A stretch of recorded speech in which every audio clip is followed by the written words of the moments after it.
that way. And rat. Chill. But yeah, you've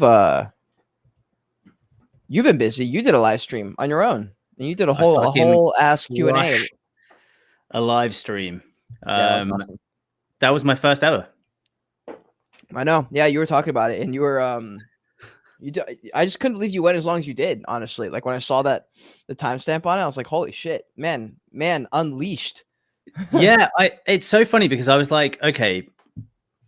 And I've kind of been thinking the last couple of weeks about, I think a lot of us have, because we've seen a few more people starting to make content again and basically get back into the game. We've seen NFT Pasta, which has been really great to see. Yeah. He's been getting back in it. Like Zerk has been crushing shorts, like and just like short form content being consistent. I think like what's happened is people are like, okay, well, the NFT space definitely didn't die off. Yeah. It's still there, but it's like we now need to be the people that move the conversation in the right way, move the kind of like I guess the sentiment. It's the whole like anti-scam, and so yeah, it's really good. I'm glad that people are doing it, but yeah, I was like, okay, well, I want to preface what I'm doing next year, and I'm in a position now. I was like, oh, let's do a year review, and I loved it, dude. I loved it. You should do more of those. I think you said you're going to do those monthly, right?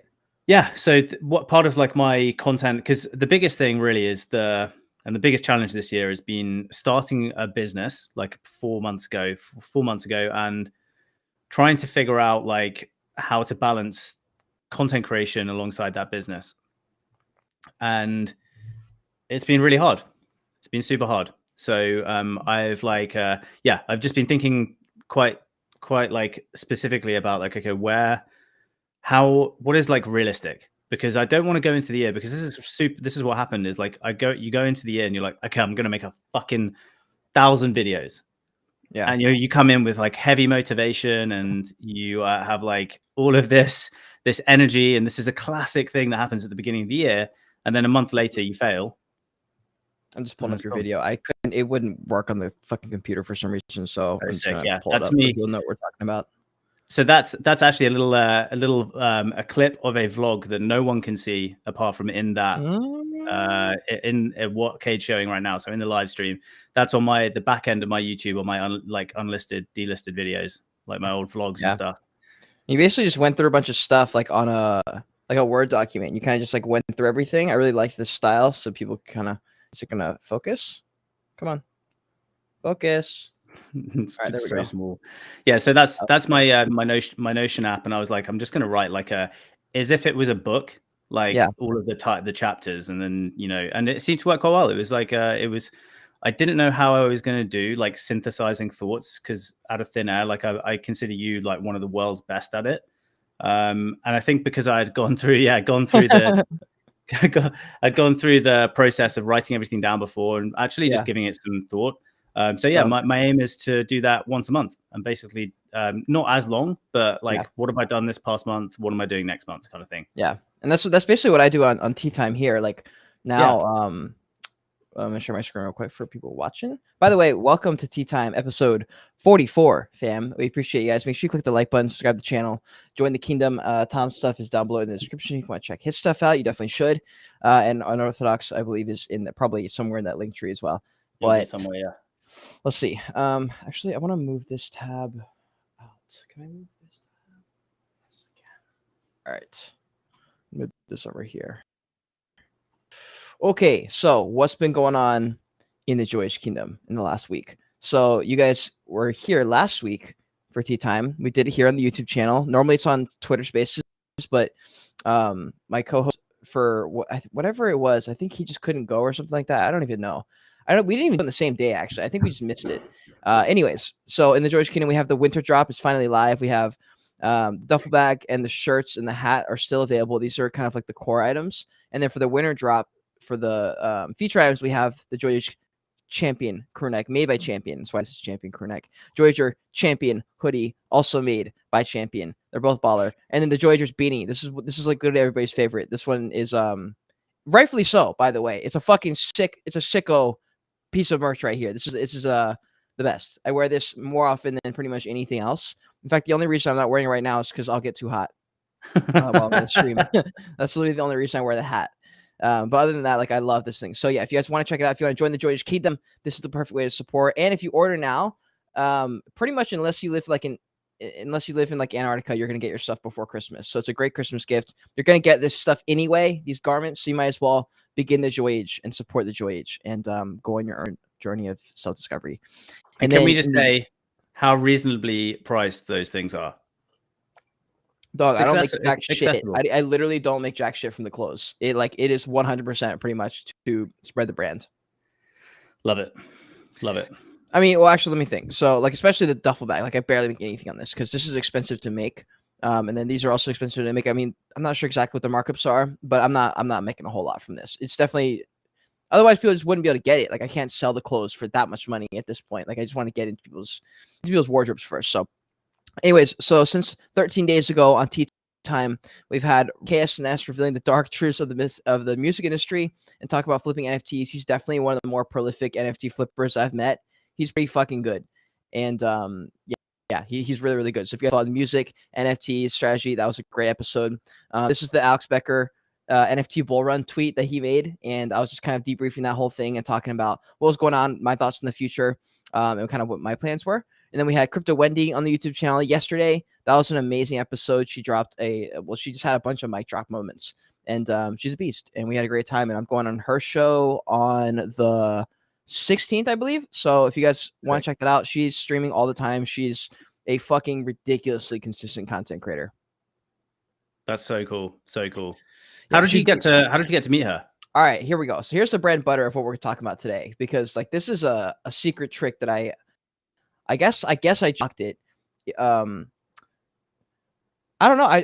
I've been in like multiple business meetings in the last like little while, and I think reading a couple of these books and being in a couple of these courses and just thinking about sales and having sales tactics always spinning in my head. Like if there's literally a video or a book about sales somewhere within the vicinity of me, like at all times, and I've just had good amount of success just like closing in general. And so anyways, the way I got Crypto Wendy was a cold, hard, old DM in Twitter. I can actually, let me see if I can read it, if I can find the exact one. It was That's straight awesome. Out of nowhere DM. She's got 300,000 followers. I didn't expect for her to see it, obviously. I was just kind of like, wow, we'll see what happens here. I don't even know if I sent it to multiple people. I can't remember. I just know it was a cold DM. Okay, here it is. So for you watching, if you don't believe me, this is how I just booked a guest with a YouTuber with over 100,000 followers or subscribers, 300,000 on Twitter, and like a serious fucking like OG in the space. Like this is someone that I have immense respect for, especially after doing the research on her. She is a fucking beast. Gordon, this is live. Yes. So this is the exact message I sent. Well, yeah, it's fine. It's actually, let me read it real quick. Yeah, this is fine. Okay. Come on. So I'll read it out. I can't like see it from my screen. So, hey, absolutely love your YouTube content. Respect you for being consistent in this kind of market. I'm a YouTuber myself. Would love to have you on my show and chop it up about life, NFTs, Web3, all the things. I know your supporters would love to hear that side of you. Let me know. And then she literally responded. That was the 13th. One day later, she said, let's do it. And then she basically was like, here's how you can come on to my show, blah, blah, blah. And I was like, oh, actually, I was hoping to get you on my show. And then, you know, if we vibe or whatever, maybe I'll come onto yours. And that was literally it. And then we booked it. Awesome. And it was that easy. It was literally that easy. And that's how I got Betty from Deadfellas as well. And that's how I've got multiple other guests, just like a straight up cold DM. Shit works, dude. Shit works. And yeah. And we'll talk about this stuff later on in the stream about sales and stuff. But I found a couple tactics that worked really, really well for closing. Not in that kind of circumstance, but just in general. So if you guys are excited to talk about the more business side of what we've been doing, especially me in the last few weeks, then make sure you stay tuned to click that like button for me. I'm looking forward to hearing these because I'm looking forward to hearing the tips, man. Hell yeah, dude. Well, it's good because like I've been practicing all of them like in real time, and I have a lot of experience in the last year doing some of the tactics. Just kind of, I didn't even realize I was doing them. Why did we just give this guy airtime? Why did I just pull this comment up? What? I was like reading. I was like, interesting. Okay, yeah, Arbitrum. Maybe Cade's gone into Arbitrum now. This motherfucker says no shill, bro. What do you call the message right? But that's a shill. What are you talking about? Gordon, fuck you. Fuck you, Gordon. No, I'm kidding. I'm sure it's a real thing. I don't know. I gotta check it out. No shill. Come on. That's funny. Okay, and here we go. Speaking of shill, time to shill some W's over here in unorthodox land. So if you guys have his podcast, highly recommend it. Also, I'm getting a little bit of feedback on your end from I can hear my. Sorry. My bad. Headphones forgot. You're good.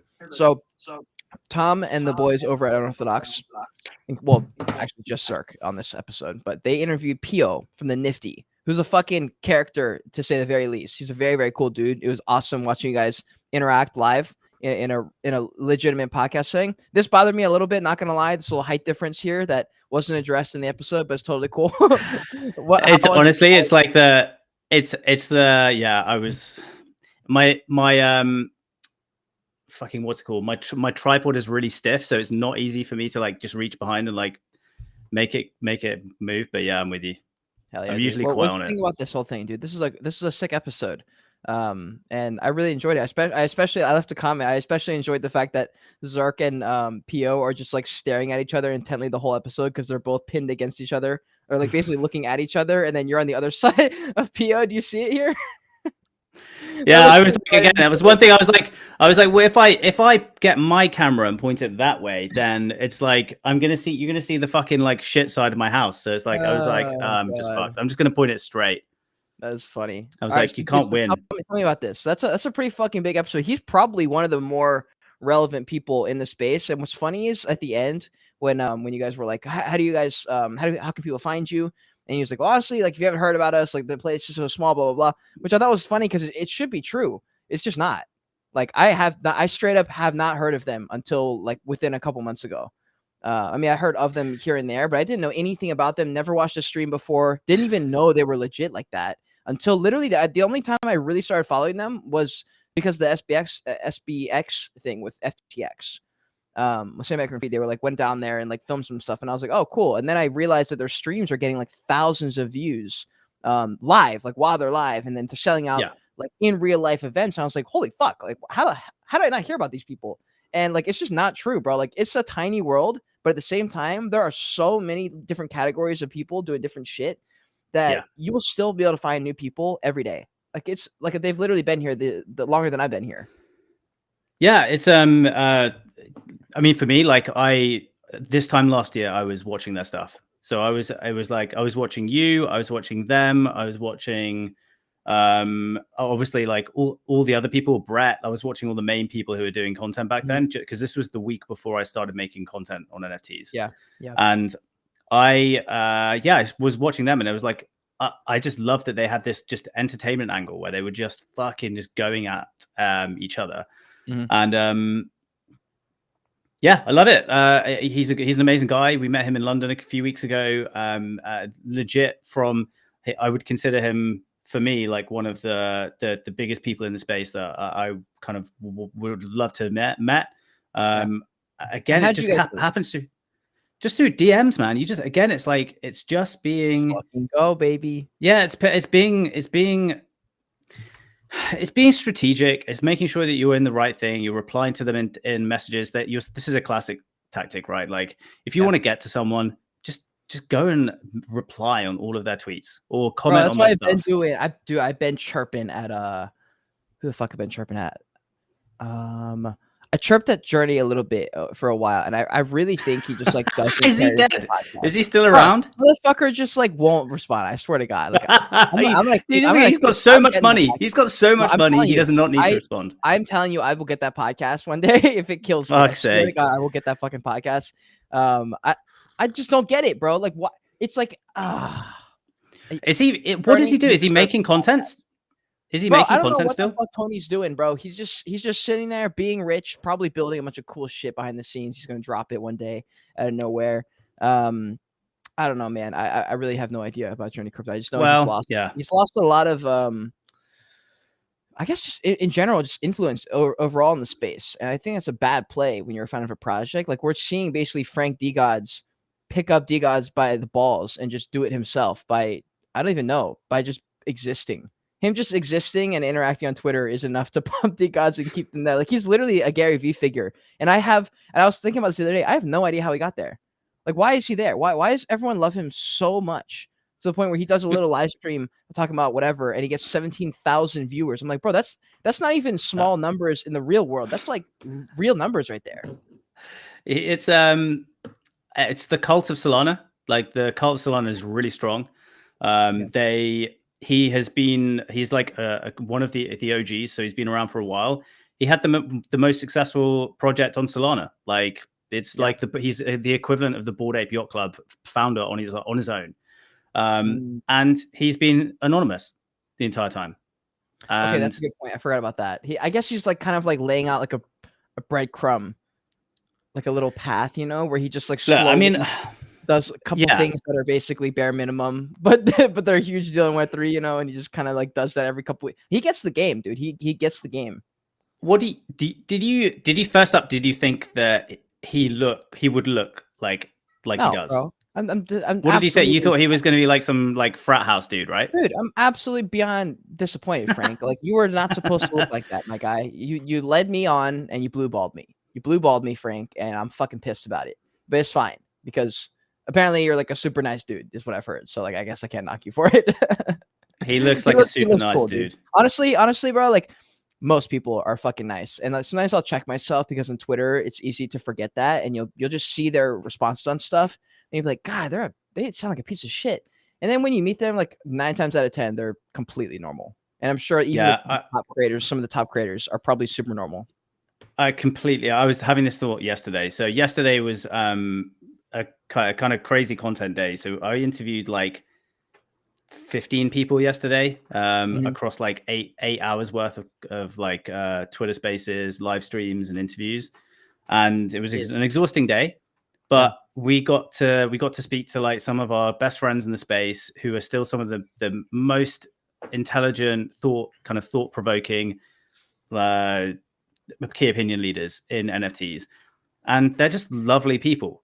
Everyone's just like, you know, they do have like good hearts, and I think that's the one thing is that, you know, the people that we mess around with, like, they're just at their deepest core, they're good people and they just want to help people. So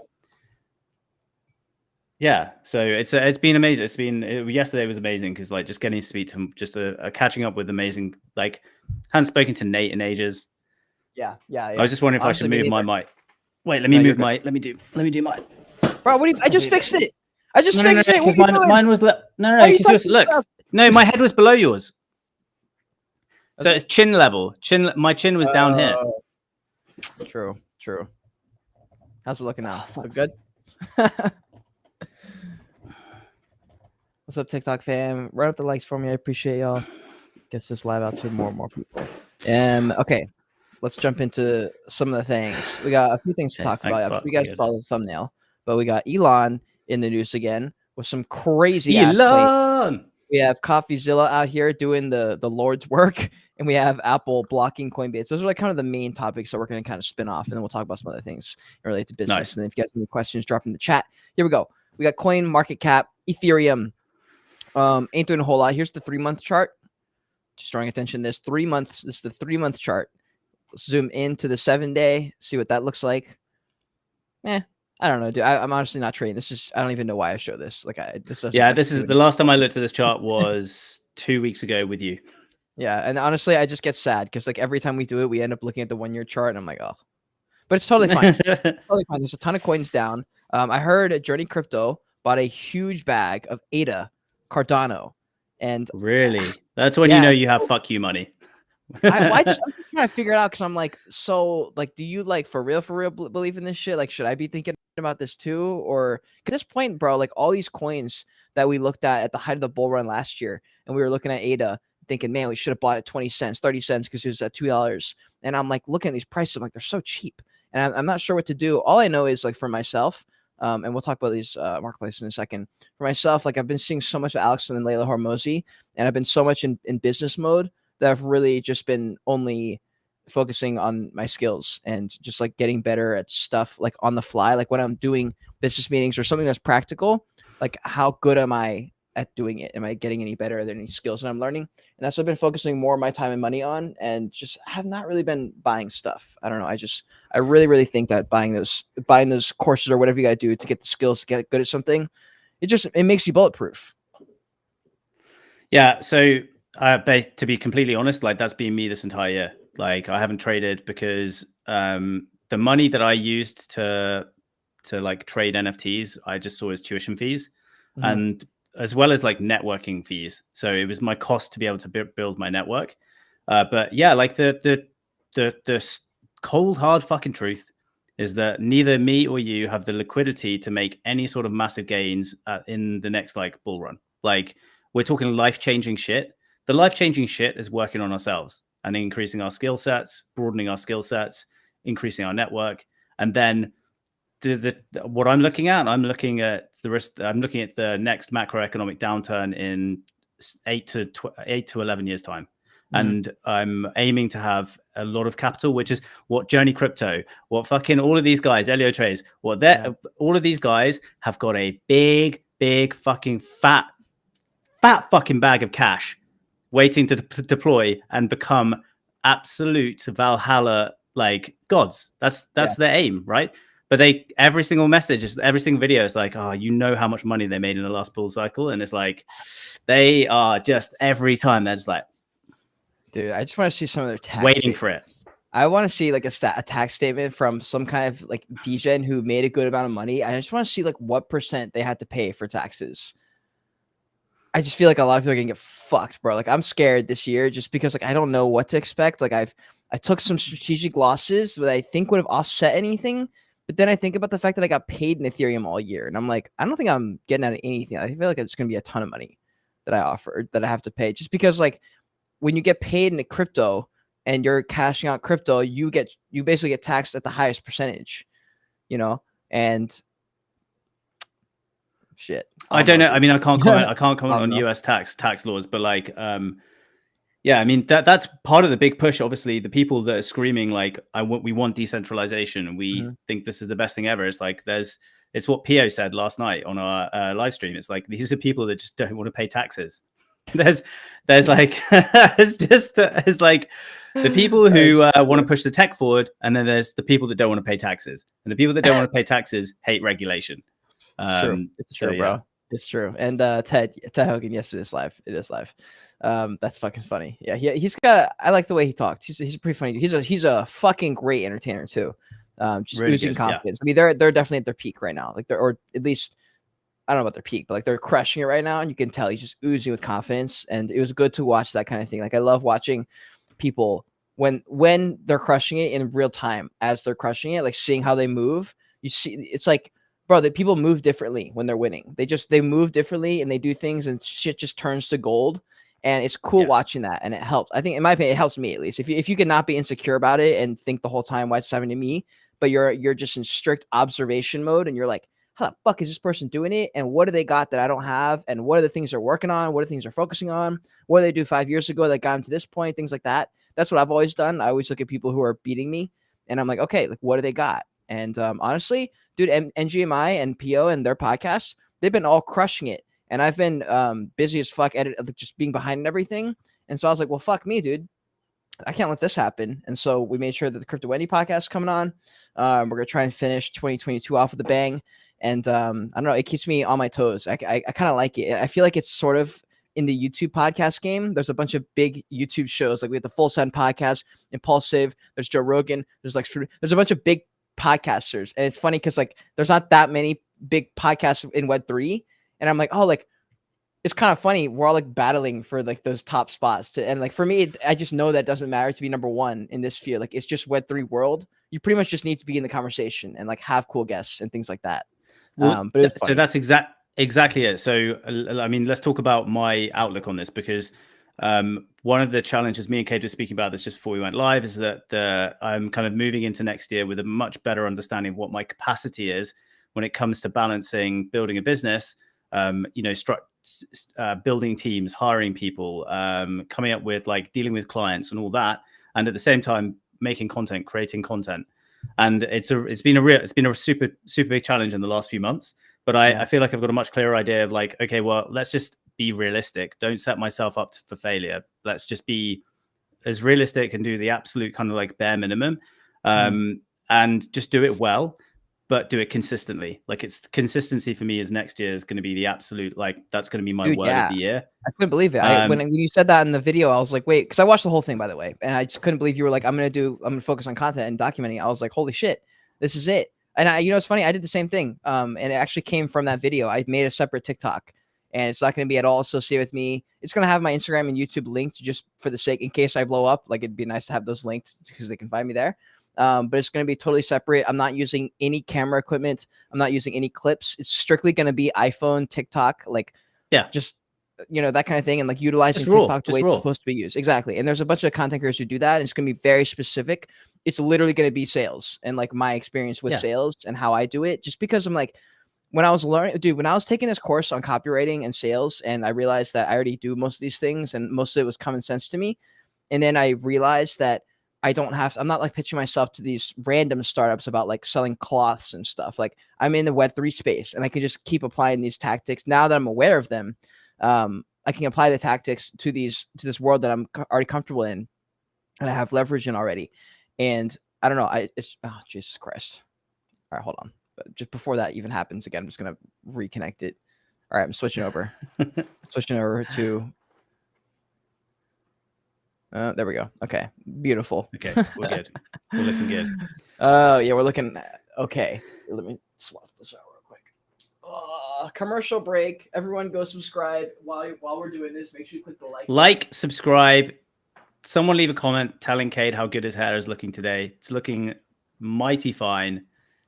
Thanks, bro. It's delicious. All right, I think we're back. Camera's back alive again. I'm gonna zoom all in, make me look pretty. Oh, Ted, why do I wear the glasses? Dude, check it. You ready? I'll show you why I wear the glasses. Oh, wow. Dude, my sizing and my everything was perfect. That's crazy. I literally just guessed. I just turned the dial, or I turned the lens. Okay, so that looks great. Just take off those glasses. Ted, why are you fucking judging me, dude? Why the fuck are you judging me? The glasses are the reason I got anywhere. I'm also sleep deprived, and these bright lights are always in my face. That's why I wear the glasses. It's the best decision of my whole life. And I can always change my PFP on Twitter and have no problems because the glasses will always be on that. In fact, there's that AI app called Lensa. For people who haven't done it, everyone's basically downloading it. It's like $6 to just download 100 photos of you that are AI generated. All you have to do is just send the company a bunch of your photos and they'll just like create these AI generated photos. And I got the sickest stuff. Tom also did it. Actually, you know what? I'm going to pull this up because this stuff was crazy. Especially yours, Tom. You be looking, bro, you were making me feel some type of way. I swear to God. That's pretty God. I mean, it was funny when, we saw, like, obviously everyone's done it. I think the kind of the silent thing that's happened is actually the AI chat GPT by OpenAI, which has kind of, you input a command, and for example, you can input a command saying, write me a YouTube script on how to do like a 30-second YouTube script on how to teach someone how to do sales, or like specific part of sales, and it will come up with like a 30-second script literally telling you what to say, and it's fucking wild. Bring up those photos. I want to see you. I want to see how sexy you are, because you looked like a fucking Lord of the Rings beast character. All right, Ted, you're gonna eat your heart out, bro. Super cool. These are the ones I posted on Twitter. Just some of the photos. These are all AI generated, and so I can pull up a couple more. I'll just scroll through them real quick. That's so sick, that one. That's sick. Dude, I love these. They're so cool. Some of them don't look like me, but they still are crazy, dude. Like, dude, isn't it funny? Like, you think about how much money it would cost to pay an artist to give them a brief, to like how much time and money it would cost to do every single one of those, and it costs you $6 and 2 hours. Yeah, that's my favorite. So I uploaded like 10 photos. Fuck's sake. I was like, this is the first time I was like, Jesus, my eyes look in 2 different directions. It's so annoying. And there's a few more. Tom's the reason I ended up doing it, because I saw him posting all these and I wanted to see my own. That was a good. There was a couple photos in here where I thought you might change it to your profile picture. There's one you posted. This one, dude. This should definitely be, guys. Let us know in the chat if you agree with me. This should be Tom's new profile picture. No questions asked. 100% guaranteed. Such a good photo. I was like that. Yeah, that was so funny. I was like, that's my Andrew Tate version one. That's like a great one, dude. Yeah, jokes. Ted, for I know I'm worth my glasses, dude. I know it. But that's like telling Gary to stop cussing. It's like, yeah, he could, and like cussing is not all he does, but it helps his brand, and that's like part of his brand and him being real and authentic and stuff. The glasses help that whole thing, and if I go anywhere in public, people will recognize the glasses before my face, and that's beneficial to me. So I'm just gonna keep wearing them. Plus, they look good, dude. I'm like beyond sexy. Girls literally just fall over when they see me in these glasses. It's like ridiculous. And then they see my Joy H Kingdom clothes and they're like, oh my God, where'd you buy that? And I'm like, the winter drop on joyhkingdom.shop, obviously. And then they proceed to give me all their money. And yeah, it's called branding, man. Come on, exactly Ted. Right. That's exactly He's literally told you. Oh yeah, exactly, Gordy. That's what I'm fucking talking about. My glasses are fine. Thank you. I appreciate that. I needed that one. I was getting attacked here. Okay, so OpenSea, $41 million this past week. We have Meshkin, 14 million. I'm not even sure how they got to that, with Solana even being worth what it's at. Atomic Market, which I've never heard of. We had Blur come out and did their airdrop 2.0. I didn't get anything. I even did I did a auction, or I put a bid out and nothing happened. So fuck Blur. I don't know what to do with I don't even know what to do with my airdrop like one. I literally had no idea what to do with it. And I don't know, man. I'm not sure what you guys think about Blur. Like, I'm not a huge fan about it. It's like, all right, I guess. Like, have you used it, Tom? Like, what do you think about Blur? Yeah, so the first airdrop, when everyone like got, when that few weeks back, logged into it, claimed my boxes, whatever the fuck they were. I thought the UI looked insane. I don't trade, so fuck it. Yeah, I'm not probably gonna use it, but I mean, I'll take the airdrop. Like, we'll see what happens with it. And Zenika's behind it, and I don't know, he's just someone, I feel like of all the people with a ton of followers, he's someone that you can.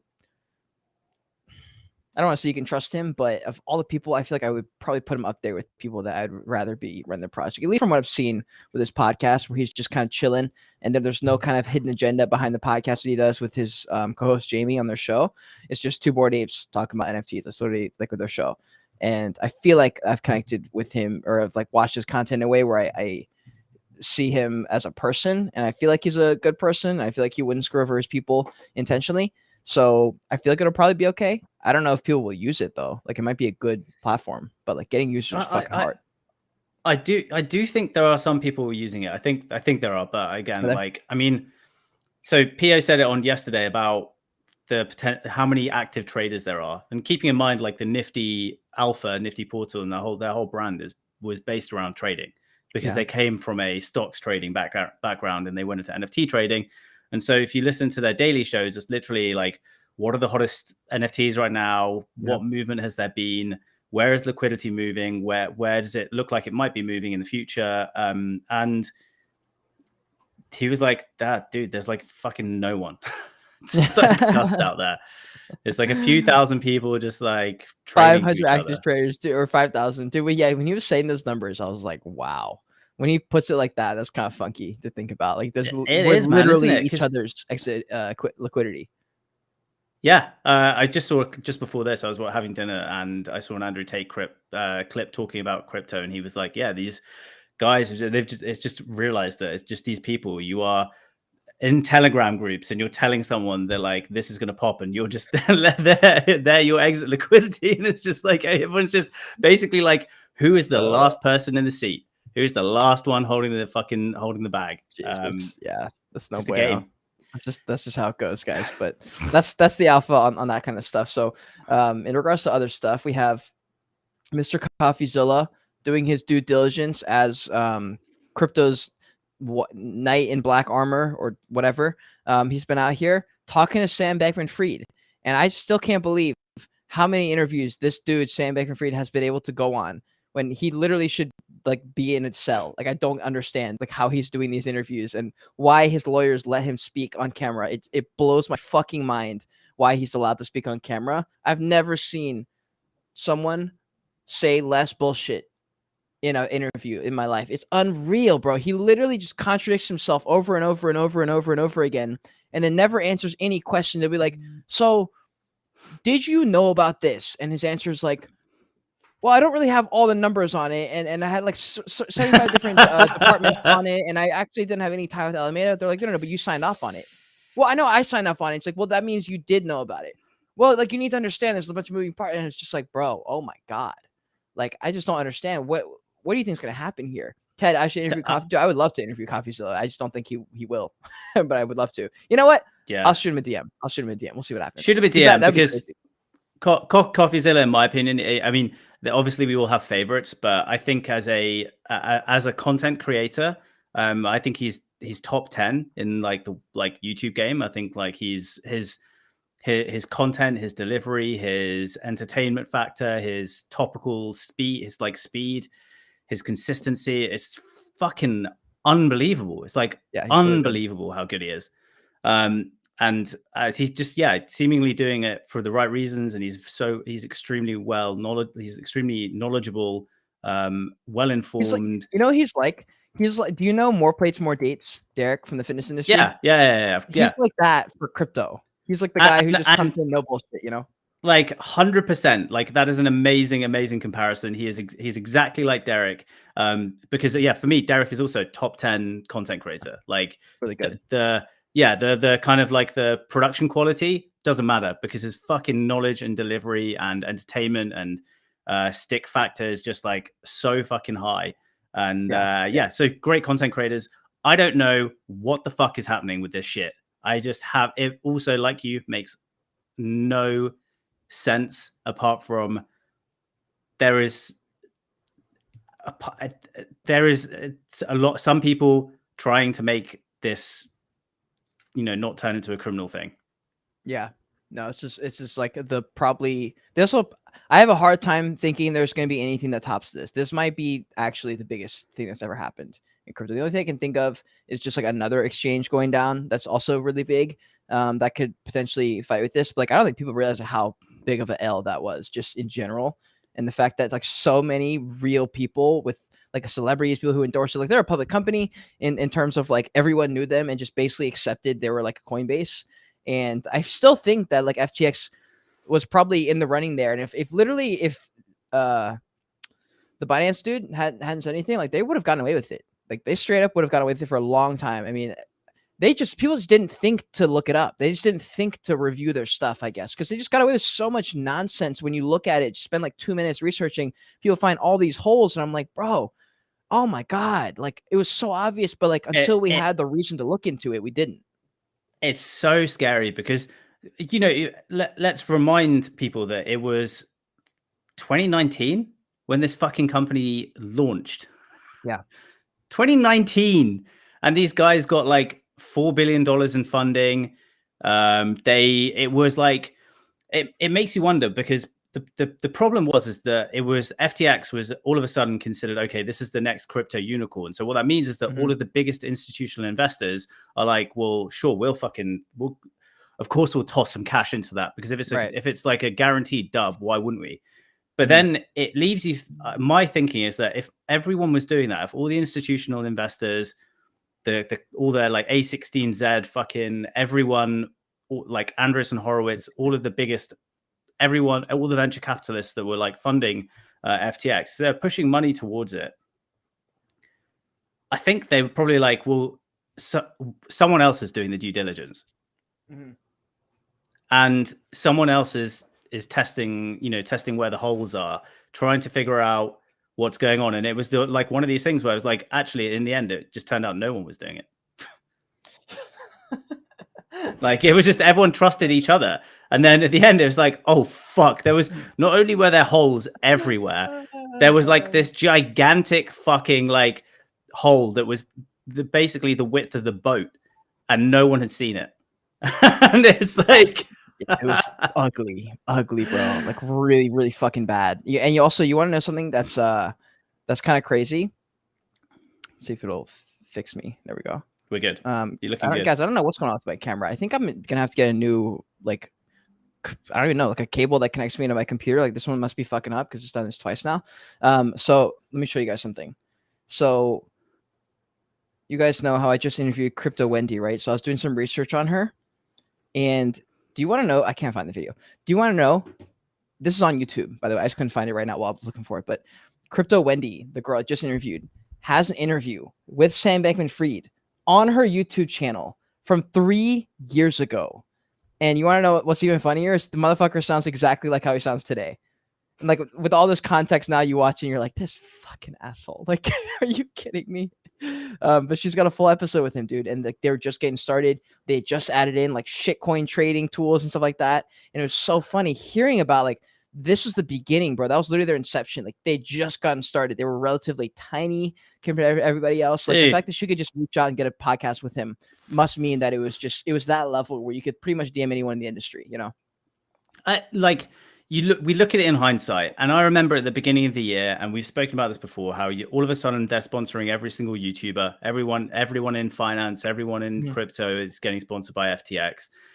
They're sponsoring every sporting event around the world. They have billboards fucking everywhere. It's like it was at the time you're like, oh, this must be a really, really, really successful company. Yeah. They are doing everything right. They're killing Coinbase, they're killing like Binance.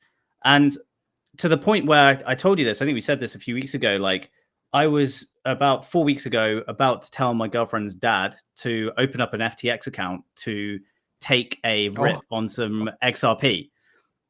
Because he was like, I want to buy some XRP as you know, as a few $1,000s in. And that was the trading platform I was going to recommend. And I forgot about it. And it was 2 days before, I think, or 2 days after. And I was like, oh my God, I was this close to like mullering my fucking girlfriend's dad. Oh no, Tom would have been a dead man. Unorthodox would have been 2 people for the rest of the year. I would have been a dead man. But it made me realize, like, I'm not going to, I was listening to Elio Trades today, actually. So I was watching his video in the gym, and he was talking about tips around he was like, hopefully Thanksgiving went well. And he was like, people ask me, like, how do you deal with like family and friends that ask you for crypto advice? And he was like, do you know what? I never talk about crypto with friends or family, because if someone does ask you, if you tell them the answer once, they are going to then rely on you for everything. They'll be asking you about like pumps and when this, when that, and then when things go to shit, you're the cunt. That's why I always say, like, when people ask about NFT stuff, the content I make, they immediately think I talk about trading them. And I'm like, no. I make some content on that, but it's not really that. I was like, I'm looking to make a career in this industry, this is just the beginning workings of that, basically. But I'm the same. I have no interest in that. And also, just for some context for people who are watching, I know there's some people who are beginners and probably don't know what to do with as far as like who to trust. The only people that I trust, and this is a moving trust, by the way, like this goes as news comes out too. The only people that I use right now that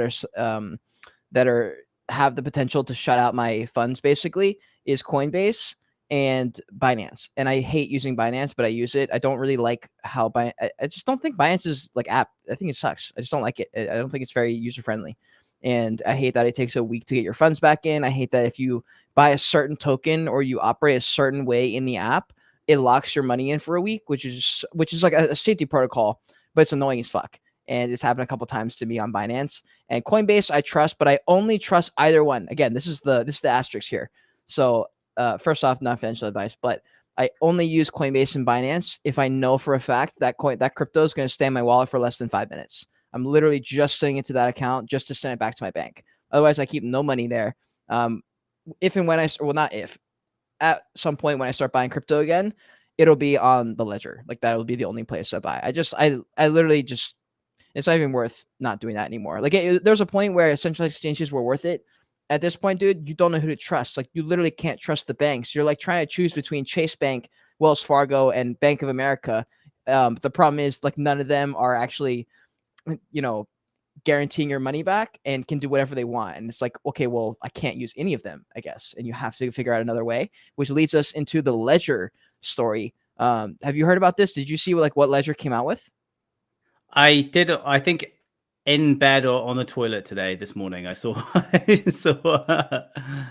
I haven't had a chance to fully like dive into it. But it looked. This is their new hardware, right? Yeah, dude. So I'm gonna pull up the thing in a sec. I forgot about it until I just said it, actually. Yeah, same. I think I saw it when I first woke up this morning. Dude, yeah, Ledger. So Ledger, if you guys don't know, they have this device, Ledger Nano X, which I proudly rep, and I would love to work with Ledger one day. I think we will. Good friends with the community manager, the partnerships manager there. But they have a great device, and I use it all the time. And so anyways, they made this new app, which is funny because like if you guys were here in Tea Time last week, I think it was the episode, I talked about the fact that we need like a device that is the thing, like whatever the service that you have.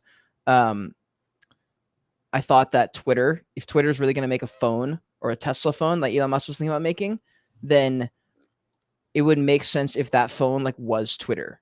And like it was, if it's going to be the social media app and it's going to be the platform for everything, then like what if the app is just like Twitter, and then everything else, like maybe everything else is on it too, but like the focus of it is like Twitter, and it's a full device on its own. So anyways, Ledger did sort of similar thing to this, and they came out with this like all-in-one type of tool thing, and it's this beautiful product, which if my fucking computer will stop spamming me with notifications, I can actually click something. I'm literally I got like 3 phone calls in a row from Amazon because I think they're delivering something, and then like 2 pop-ups came up, and I'm just trying to find fucking Ledger, bro. Why won't it just let me click on Ledger? There we go. But yeah, they came up with this great. I would love to know what you guys think about Ledger. And Ted, what about SafePal Wallet? I don't use them. I only use Trust Wallet and MetaMask and Phantom Wallet. And Phantom Wallet is for Solana. And then other than that, I just use the Ledger. Okay, here we go. Share my screen. Window. Boom. Okay. So, dude, Ledger is probably got to be the #1 Web3 company in the entire space right now, in my opinion. They look like they're so well run, and they look professional, and everything looks right with them. They're a strong company. I mean, I know everybody knows they're a strong company, but they're a really fucking strong company. Do you know what they look like? You look at all these, right? You look at all these images and their branding. They basically look like the Apple of crypto. Yeah, they do, bro. They really, really do. Like, look at all this, like dark, like monochrome. Just everything is tasty. Well, they understand community, and they have the right people. Like our friend Katie, Brooklyn NFTs. You guys know her. By the way, if you've been following the channel for a long time, you would have gotten her NFT Genesis collection call at like $10 or whatever, like a year ago when I called it out. I knew she was gonna be a beast. Oh, God, dude, why is this happening? All right, one sec. We're good. We got you. I still get it. No, it just keeps going in and out, and I don't trust that it's gonna. Yeah, it's still going in and out. I'm trying to figure out where the challenge is here. Like, is the challenge in? Okay, you know what? Maybe we'll just keep this. Let's keep the screen here. I remember you saying that like you had to replace a cable. Kind of. Yeah, no, I replaced the cable. I'm trying to figure out like where it's going wrong because there's no points where it coils or anything. And I can't figure out like why there would be a connection issue here when there's nothing. It's not pulling on anything. There's no like. This doesn't make any sense. Okay, this is the last try. If this doesn't work, we're moving with the laptop webcam. Okay, here we go. USB. All right. This is it. Oh my fucking God. Amazon's calling me again. Let's go, Amazon. Let's have a fight in the streets. Ledger, all I want is for you to show me this fucking item. Is this it? Wait, where are you? When is the date? Oh yeah, 8 hours. No, they've just tweeted a bunch in the last couple of days. I just literally cannot. Why the fuck is this so hard to find? Guys, if you have the link, send me the link or something. I don't know why. Yeah, there you go. Oh, is that it? That is it. That is it. Yeah, but I mean, No, I that's a don't think book. it's the That's main not thing. it. No, there's like a single photo that I'm looking for that they posted, and like it was everywhere. Like I don't understand why it's just so difficult to find. Why are they sending me the same picture every time? All right, I'm gonna click on Katie's page. I They're know just Katie shared it. spamming. Yeah, what the fuck, Ledger? What are you doing, dude?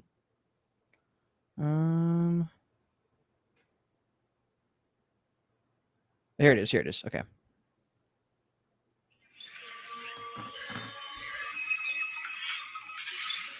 Let me actually I'm gonna pull up my phone, so I'm gonna unshare my screen here so you guys can see. And I'm gonna here we go. Yes.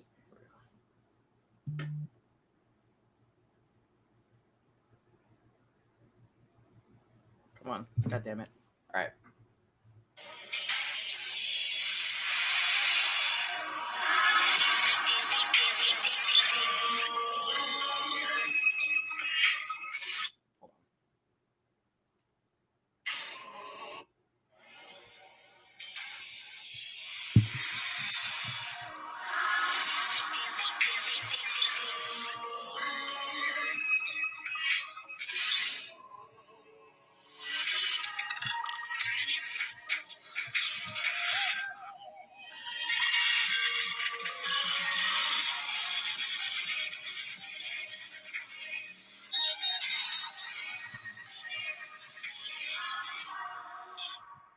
So good, dude. They just get this stuff. They really, really get this stuff, and they're gonna crush it. They are literally the model brand for how they're building their community online and having the right people on the team, doing proper branding. I don't know. They're just doing a lot of good things, and they just look official as fuck. And so we like Ledger, and they're doing a bunch of good stuff.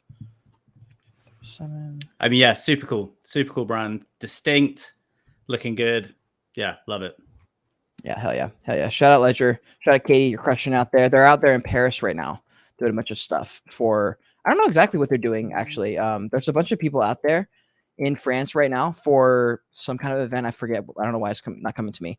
But I know, what's her name? Bryson is out there, video game in Web3. That's actually one of the industries that I'm looking at potentially taking over, Tom, with a specific strategy that I used last year that I think is going to win again. And I think it's going to replace my current business model, I think. And we'll talk about that in a second. But first, we're going to talk about our last two main topics. Kate, is the Discord open? No, currently it is closed. The cheapest buy-in, or sorry, the only way to get into Discord currently is through the tier 1 of the YouTube membership subscription thing. I don't even know how that works, but that's the tier 1 to get into the Discord. It's currently closed. All right. We have Apple blocking Coinbase wallet release on iOS. And I know, oh wait, hold on, Tom, you have to go soon, don't you? I do. Like, I've got until 10 past, but like, let's okay. Yeah, we can rattle through this. Yeah. I guess I'll finish the Tea Time show afterwards, and we can debrief, or I don't even know. We'll figure out another thing, but I'll continue talking about the sales stuff that we were talking about earlier. After you pop out of here. So we had the last two topics with Elon Musk, Neuralink ready for implementation within 6 months. And he even went as far as to say he would trust this on his own child. So I don't know what happened between like the last time I heard about Neuralink and now, but like, bro, I did not know they were ready for human testing. I thought we were years away from this. And he's like, we're ready in 6 months. Yeah, man. No, he said, I remember him saying this last year. He got asked, he was like, he does that. He's kind of really awkward. And he's like, yep. I think like 12 months. Yeah, I don't know how they're doing it, dude. They're crushing it. But Neuralink, I mean, this is an entire topic on its own.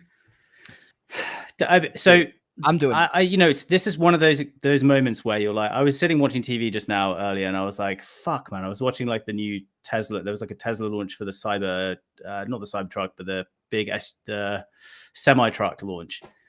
And I'm like, we are just like living in a world now. You look at the AI stuff that's happened in the last week. So we've got OpenAI with the Chat GPT, and then like Lensa with AI art, and we are living in the future right now. Yeah, it's true. It's true. And Elon is very capable of sacrificing a few of his kids with some silicone like computer chips in their brains.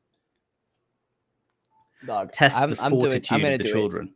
If this kind of stuff happens, like I feel like I'm I'm not going to be first in line, but I'll be somewhere in the line. I truly believe that to achieve like what you want, it just takes like high risk things, and not all of them are going to work out.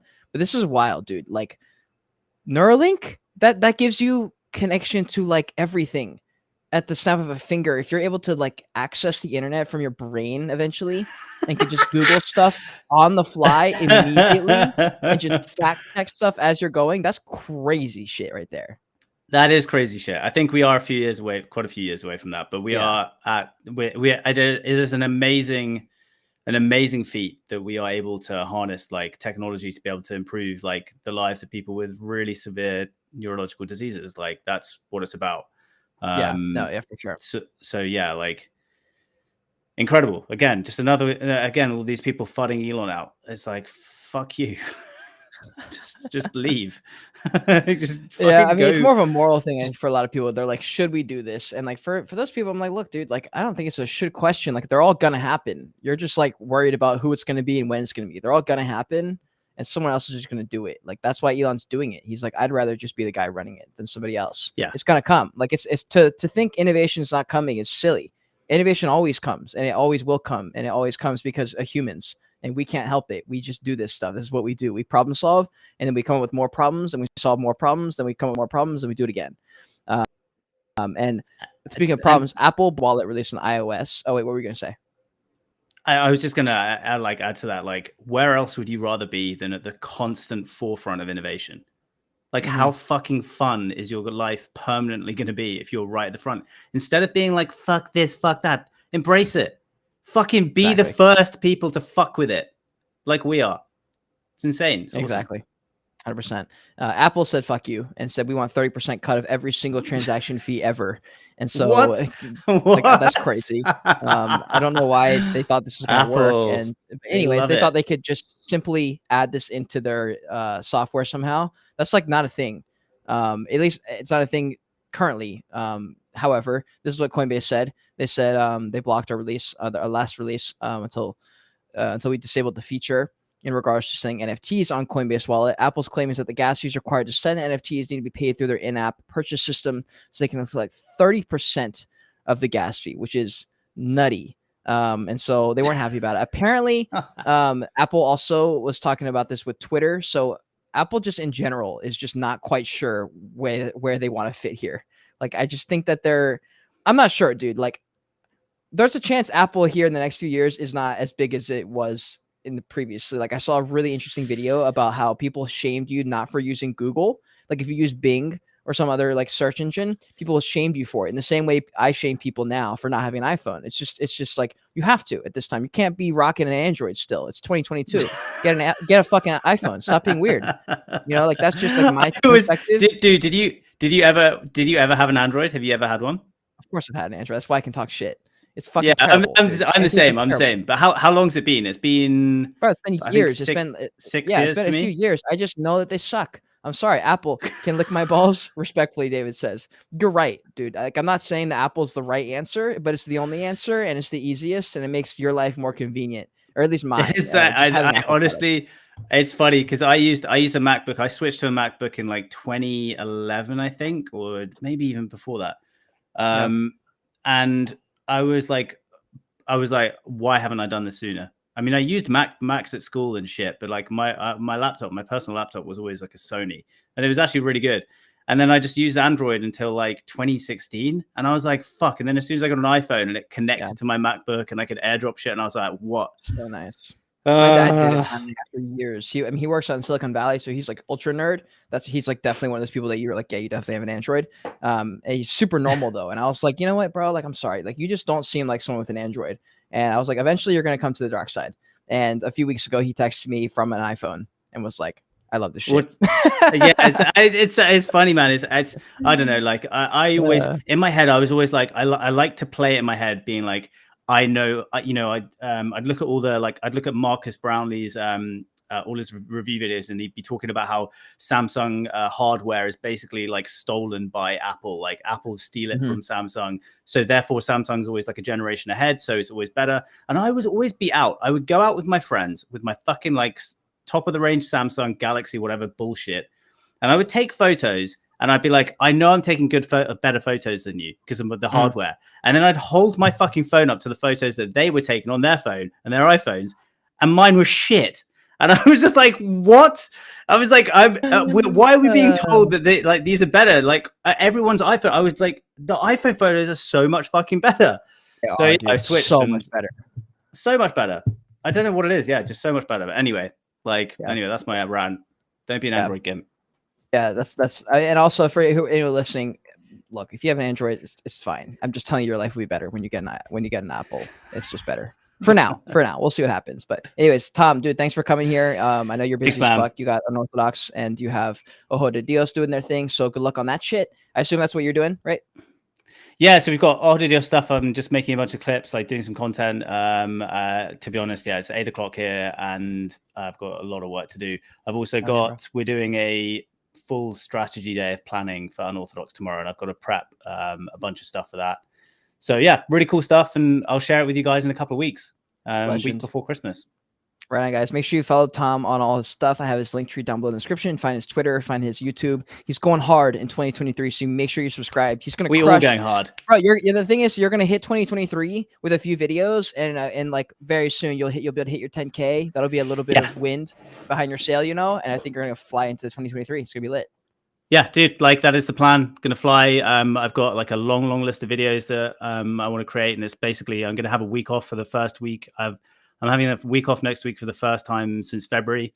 Wow. And then it's just recharge my batteries, have a complete fucking, I'm not gonna lie, I'm gonna get loose as fuck next week. Damn. And let's go. Yeah, and basically come back and have Christmas with my family, and then basically ready to hit 2023 with all of you guys and killing it. Ash Robin in the chat.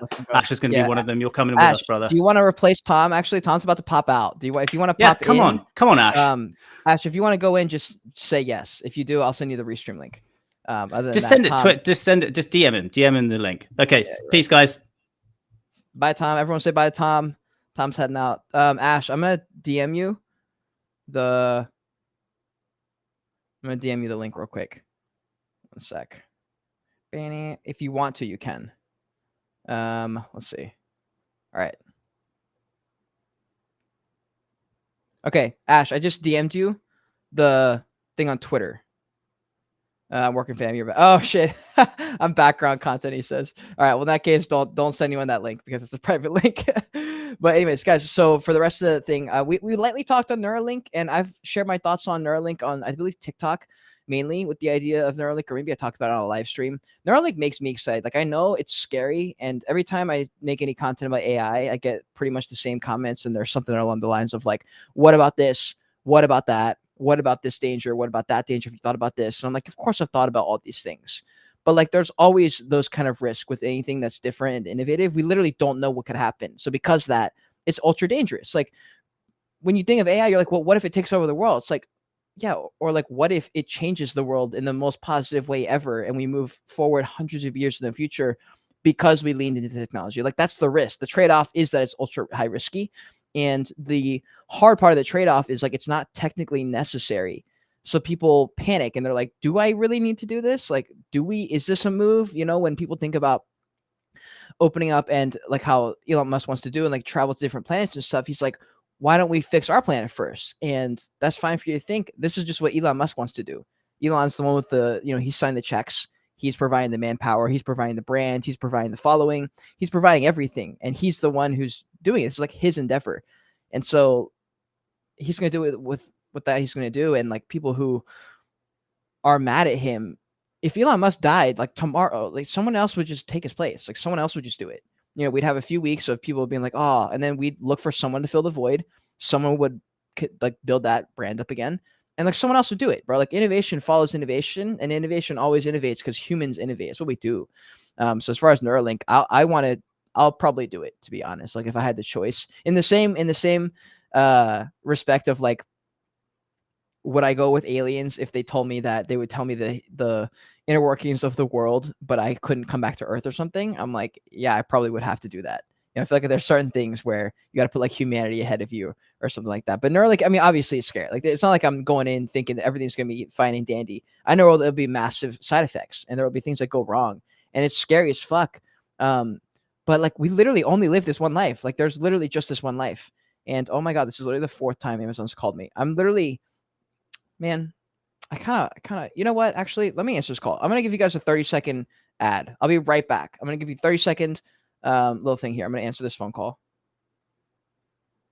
Hello? Cool. I'll come down right now. Bye. All right, guys. I'm going to give you guys a 30-second ad break. How do I do this ad break? Can I just like run this indefinitely for like a minute or two? Either way, I'll be back in 30 seconds. BRB. Stay in the chat. We got a lot of things to talk about. We're going to talk about sales, talk about business stuff. Or this second half is going to be very business and sales focused. So if that's what you fuck with, then stick around. I'll be right back.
All right, fam. I appreciate y'all waiting for me.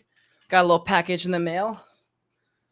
What's up with it? Okay, so second half, talking about business. I'm gonna actually make a note about this in my timestamps. I'm gonna try and do more timestamps during my podcasts and stuff like that, just so it's easier for people who are watching. So we're at the 1 hour and 7 mark. Let's see, 0107. We're talking about business, biz, and sales. So I've honestly been shocked at this whole new, I guess, side of me, in the sense of like, I never thought I was into business at all. Never thought I was into David. I know he didn't get an ad. I thought he was going to be able to play just on repeat, like the Joy's logo. There was like bong, the sign, but it would only play one time and it would just be back to normal. So I didn't do it because I think that's what happens at least. Anyways, I never thought of myself as a business guy. I never thought of myself as a sales dude. In fact, I ran my business for 14 months before I realized I was running the business, and I did a bunch of good things right. I did a bunch of things right, and I did a bunch of things wrong. Either way, it wasn't really so much what I did right and wrong versus the skills that the weaknesses that I ironed out during that time. And I guess it would, the closest I could say would be the skills that I got from it. But more than the skills, also the experience of having been in countless meetings. Like I've been in so many goddamn meetings, is disgusting. And I've sat through so many pitches, it's disgusting. And I've been through so many cold call pitches, basically, that it's damning, right? On both sides. I've been the guy pitching and I've been the guy being pitched to. And I've done it so many times that I just don't give a fuck. Like I just don't, like that pressure isn't the same anymore. You know, like I don't care like that. I'm not like scared of the rejection, I guess, because I have the confidence of knowing that I've done it before. And it allows you to kind of step back and not panic when they ask you a question that's not exactly what you were hoping. You're like, oh, I wasn't prepared for that question. It's like, well, you've got a few different answers that can answer a few different styles of question. And what I learned was, like in the sales, especially when you're on that call, like it is just that simple to just ask them what they're looking for. And then as they're telling you what they're looking for, you just look at your offer that you have that they're calling you about, and you just model it, you present it in a different way based on like how they've said it to you.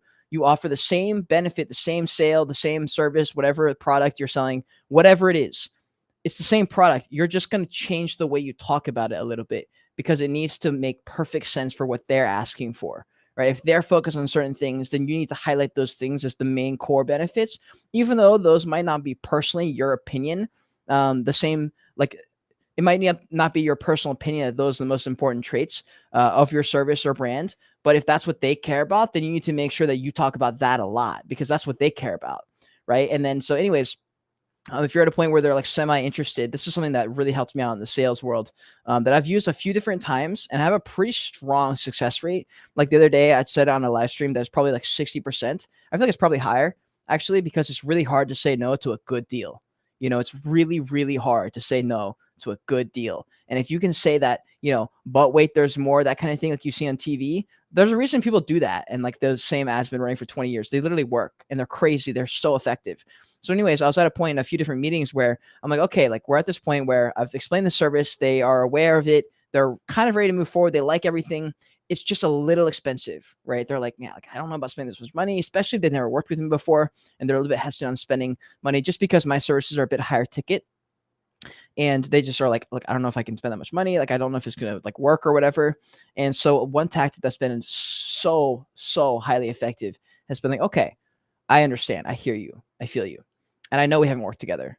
So how about this? I'll cut you a deal right now. And this is after I figured out, by the way, I'm like, hey, like, where are you at right now? Like on a 1 of like, I'm not interested at all, to a 10, like, let's close this right now. And if they say 10, you close them immediately on the call. You say, okay, great. What's your, here's my ETH address. Let's take care of the payment right here, right on the call. That's like, you know, best case scenario. And that's happened before. And sometimes it wouldn't have happened unless you asked them. Like, to ask them where they're at on a 1 to 10, 1 being they're not interested, 10 being let's close this right now. You'll get a few people who literally say 10 and you're like, oh, really? And they're like, yeah. And you're like, okay, let's do this right now. And you close it and you're done. Otherwise, they're going to say something like, oh, like 7 or 8. Like, I like it. I'm just not sure, you know? And that's where I hit them with like, okay, how about this? Let's do a one-time offer. If we can make this payment happen on this phone call right now, then I'm willing to come down to this price range. With the, if we can both agree that if we work together in the future, you will adhere basically by my normal rates and you will pay for that. This is just a one-time offer. And this is only if we do this on the phone call right here, right now. And it'll be for this price point. And it is so beyond effective. It hurts like that. It's so hard to say no to that because like they already want it. And then I'm giving them what they kind of want, which is a little bit of a discounted price. And for me, there's wiggle room there because there just is. And so for me, I can do that. And it's pretty wild because it works. It works really, really well. And so they'll be like, okay, like, let's do it. And then you literally book the call right there and you get the money right there on the call. And that's how I literally had gone from, I got an email at 1 a.m. and I had closed everything by 2 a.m. and I got my payment by 4 a.m. And it literally happened in just a few hours. And they had just sent out a cold DM they sent out a cold email to me. And I just responded to it, said, hey, let's get on a call as fast as possible. It was basically like, hey, I think there is a way we can help each other. Let's jump on a call. I want to make sure you guys get the right package and get all the benefits because you guys are launching soon, blah, blah, blah. Let's get on a call. And they said, let's meet right now. And I said, let's do it. And it was literally 2 a.m. and I just jumped on the phone with them.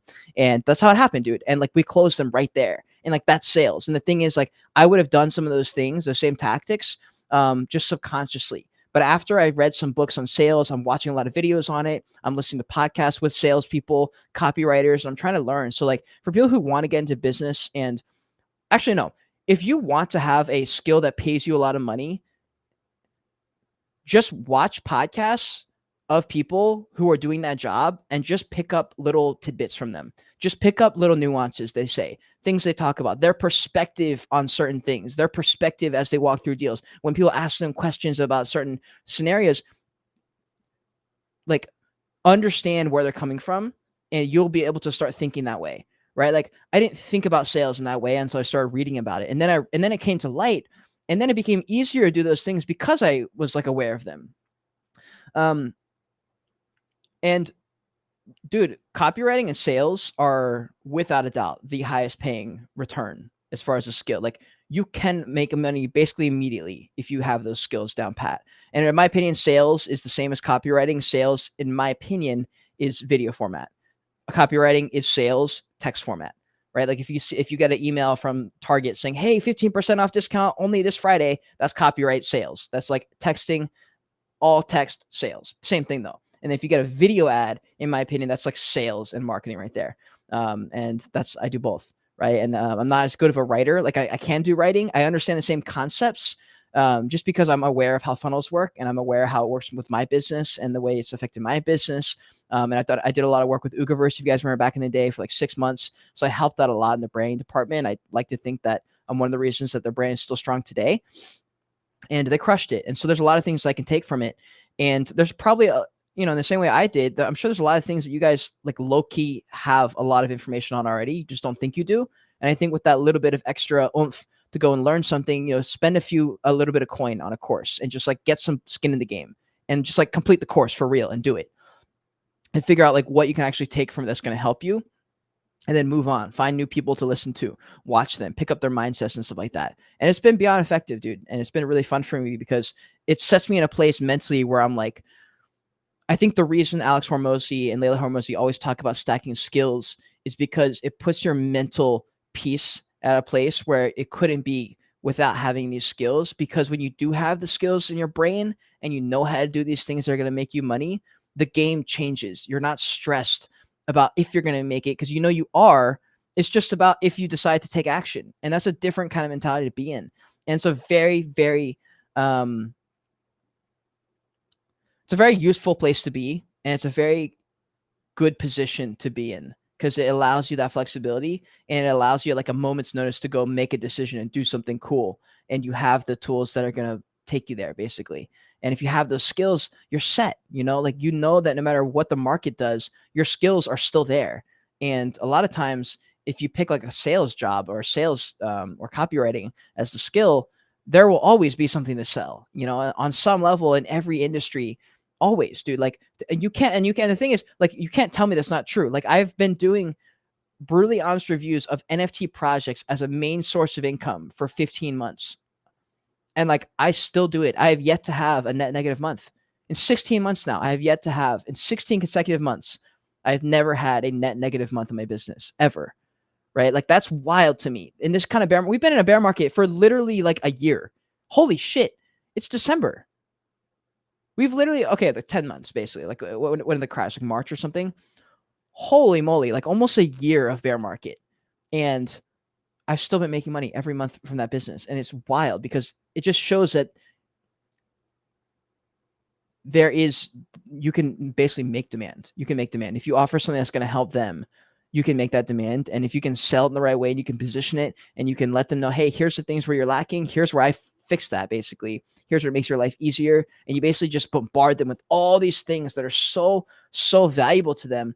And then especially when you're pitching them, and the good thing on these calls, especially when they get to the point where they're like, like, I'm not sure. Like, I know it's a really good deal, but like, we don't know if we want to spend this much money. It's like, perfect. Let me explain again what exactly you're getting. And you say, so you're going to get this. We're going to roll through this. This is why this is important. This is why this is important. We're going to run through this. We're going to make sure this is taken care of, blah, blah, blah. And you basically just list out all the things they're getting again. And you say, and all this is typically this is how much this would charge, or this is like how much you'd have to pay.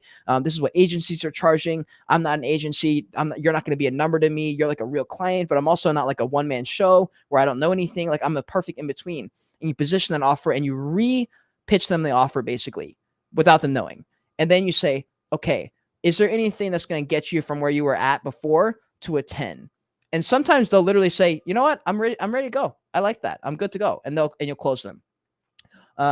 Or they'll tell you what is like the thing. Like, sometimes they're just like, I need time to just kind of like ponder it. Like, I'm not sure if this is what I want to do. And sometimes even after you've done everything, that's still the answer they roll with. And if that's the case, that's totally fine. Just say, okay, like, when do you want to meet up? Like, when will you have time to speak to your team? They're going to be like, oh, probably today or tomorrow. Great. Let's set up a meeting for 3 days from now. I'll hit you up. I'll shoot you an email. Let's get this booked on the call. Just make sure whatever you do, you just keep them on the call. And this is something I learned in the last few months, just watching other copywriters and their salespeople. Whatever you can do to like lock in the deal there, and then it's very important because so many people will just be on the phone and be like, yeah, let's do this. And then as soon as you get off the call, they're like, I don't know. And they get cold feet and then they don't close. And then you just wasted that entire time basically. And then the chance of you getting back on a call and close them is just infinitely harder.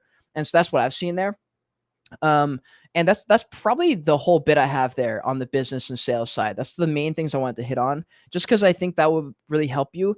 And these are not things, by the way, that are concepts, guys. These are things and practices I do on a daily basis. Like, this is, I showed you guys on Tea Time, like the literal cold DM that I sent her, Crypto Wendy, to get her on the podcast. I can show you the actual the actual email I got for this. Like, I just got a video review offer from Like, this is exactly what happened. They sent me an email, said, hey, we want to maybe do a review. I said, fabulous. Let's get you on a call. And then an hour later, we had booked the call. 2 hours later, the payment had gone through, and that was literally it. We were done. And dubs. Like, that's it. Went from that. It went from $0 to X amount of money, based on what I charged in the service in my bank account, just from that one. And like what I just walked you through, that conversation, the last 10 minutes, is what happened on that call. Basically, they got to a point where they were like, I like it, like probably 7 or 8. And it's okay, what can we do to get you to a 10? And that's where they're like, it's just the pricing. We haven't worked with you before. We don't know if you want to do this. If it does well, if we like it, whatever, we'd love to hire you for more. We just don't know yet. And so I was like, okay, that's the position they're in. Because of that very unique way that they said that problem, I can offer this new thing where they get a little bit of a discount. If they agree to, moving forward, they'll pay me the normal rate, which they would be happy to. Right? Like, if it's a success, they'll be more than happy to pay me. They're just not sure yet because they haven't worked with me before. So because of that, the offer of, hey, we'll give you a discounted price for this one time only right now, that offer is perfect for that. And if they had given me a different problem, it wouldn't have been the same offer. It would have been a different offer. But it probably would have been something time sensitive. Like, we need to do this right now. This is the only time it's going to happen. Like, basically, I couldn't close them over the phone. They had their financial guy who was unavailable still for a couple hours. So I had to basically trust that they would do it.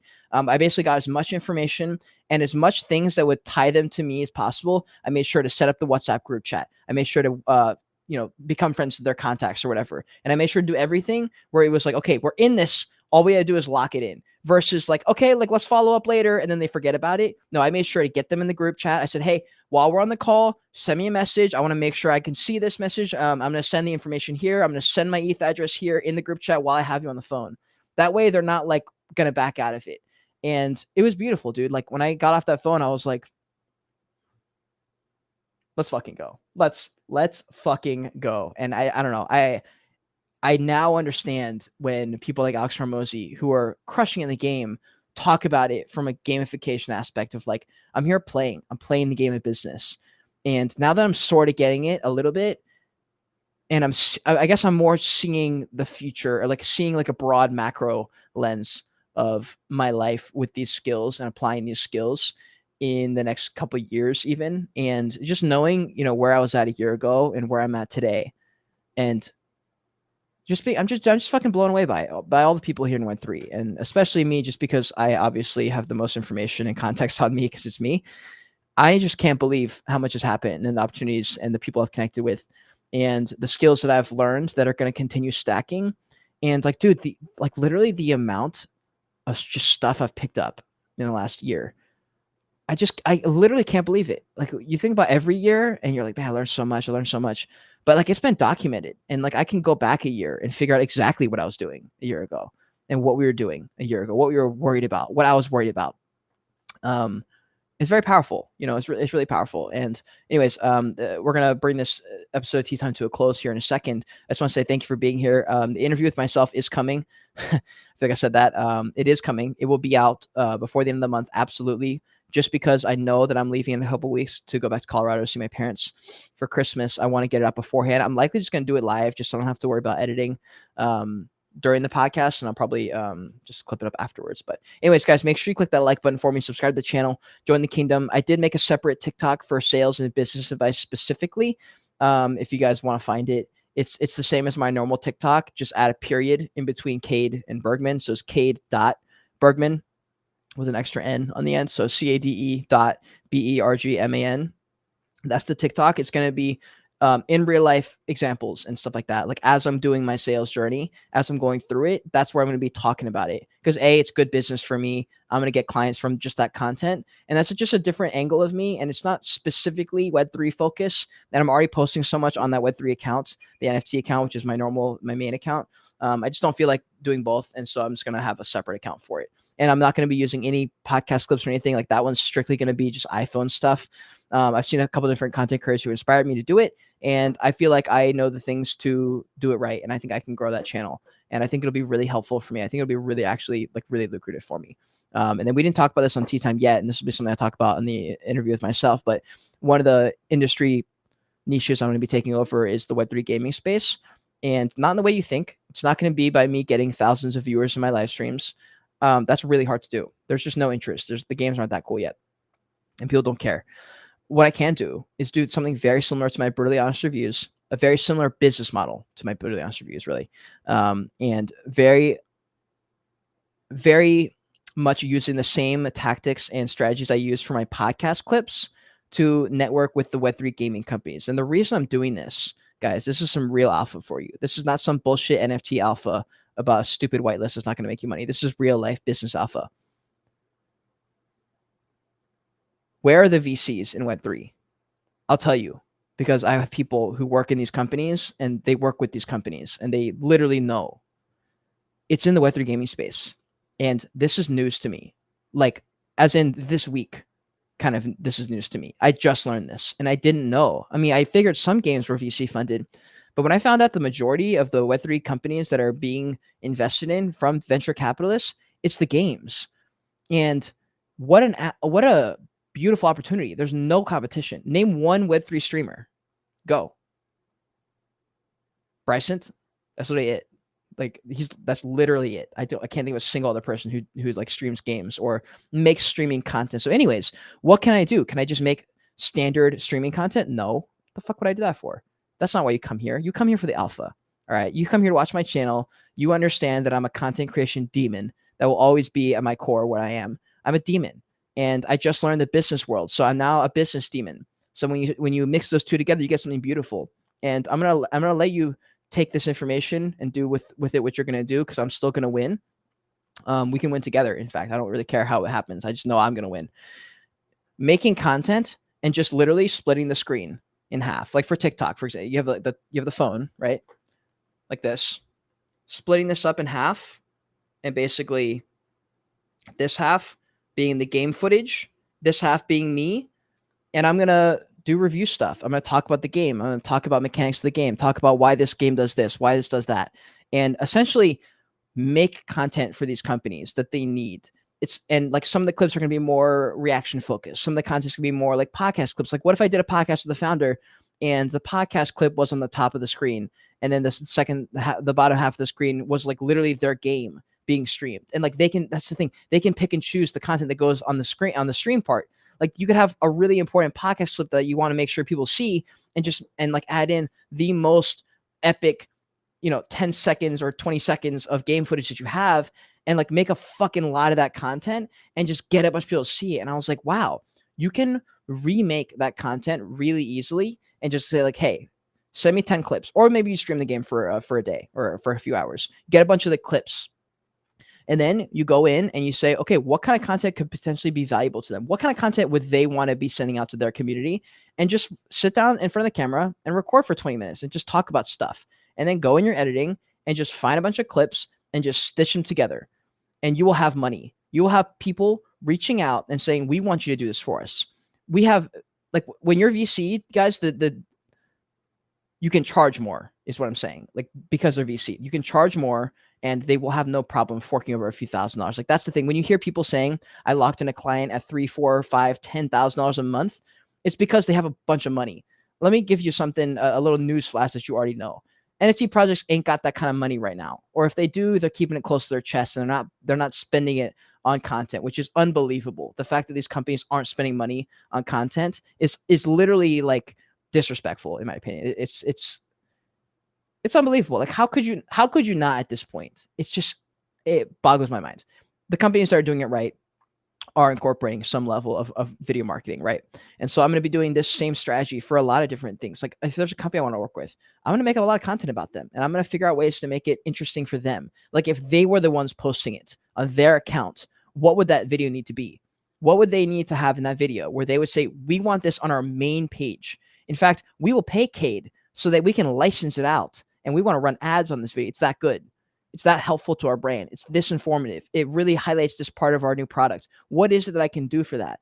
And if you can really think about that and make that kind of content, and by the way, you can make it easy. You can go on TikTok and do a green screen. You don't have to edit it. You can literally make it easy for yourself, however you want to do it, and just do that. So anyways, that's the business alpha for you. I hope you enjoyed this video. Make sure you click the like button, subscribe to the channel, join the kingdom. More episodes of Tea Time to come every single fucking week, guys. Thank you so much for being here. Episode 44 wrapped up. If you guys want to see the portions with NFT, more specific NFT content, and the part with Tom, just scroll back about the hour mark. He popped out of here. He has some different things to attend to. So thank you so much for being here. Code word. Made it to the end. Hey, David. Thank you, man. Code word. I am the one who knocks. Code word is I am the one who knocks. Assume this position, guys. Assume the role. You guys know the things. You guys are capable. And if you're not capable, it's okay. Just go become capable. Go learn something. Go spend $200 on a course. Even if it sucks, you're still going to get something out of it, in my opinion. So code word is I'm the one who knocks. You are the one who knocks. Or if you're not right now, you will be the one who knocks. Thank you so much for being here. Until next time, continue on your joy age. Continue to learn. Also, make sure you follow me on Twitter and TikTok because I post a ton of content there. Until next time, continue to enjoy. Continue to learn. Be gratefully live watching this video.